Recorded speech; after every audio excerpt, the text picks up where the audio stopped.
Coffee.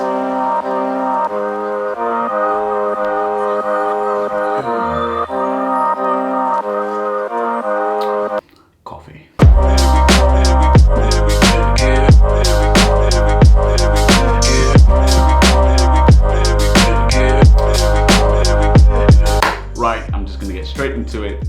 Whether your thing is photography or filmmaking, to say that gear is cheap, it could not be further away from the truth.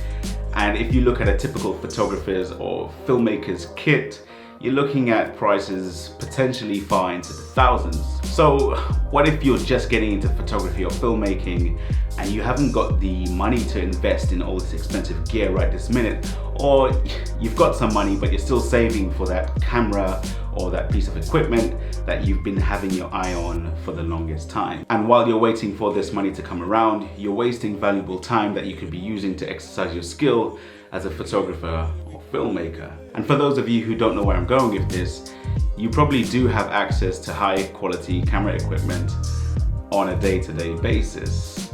And that comes in the form of your mobile phone. Now, I appreciate some of you may have already heard this from someone else, but bear with me in this one. Look, there's never been a better time for the quality of images that can be produced by a mobile phone. I mean, obviously, but check this out. This is my Huawei P20 Pro.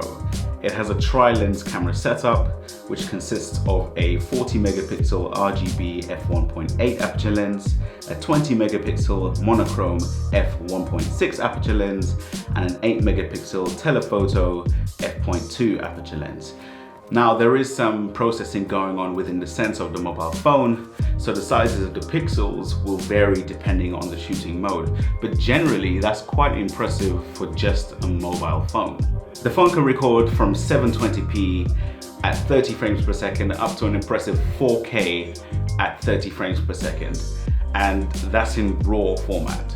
In Pro Photo mode, you can put the phone into full manual mode, giving you the ability to control the ISO, the shutter speed, the exposure, the focus, and white balance. And in video mode, it gives you the ability to control the focus, the exposure, and the white balance. And as you might already know, those kind of features and that kind of recording quality you can expect from some of the top cameras on the market today. The phone even boasts features such as slow motion mode, time-lapse mode, light painting mode, and so much more, as you can see. Now, bear in mind that this phone came out over 1 year ago. So imagine what some of the most recent phones that have come into the market have the capability to do. Now, I'm not telling anyone to go and buy a new phone.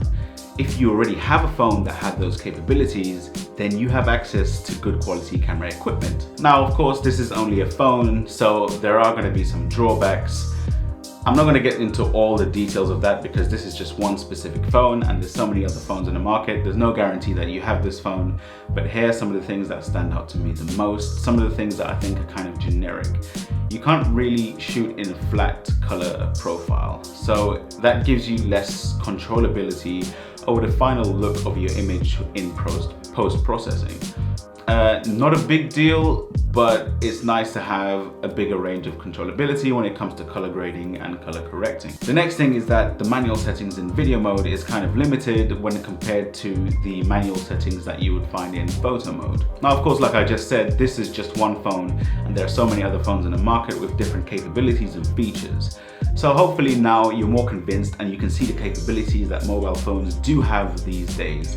So assuming you do have a mobile phone, there really isn't an excuse as to why you can't use it as a worthy tool to start your filmmaking or to start your photography as you're waiting for that investment to come through. And finally, I think it's important for me to add that whilst the look of your images are nice to have, I mean, who wouldn't want to have pretty looking images, right?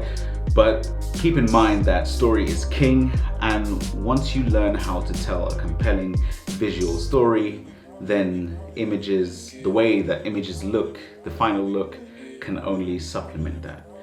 Keep that in mind. Right, that was a short video, but that pretty much wraps up everything that I wanted to say. If this is your first time watching me, if this is your first time on this channel, my name is Charles.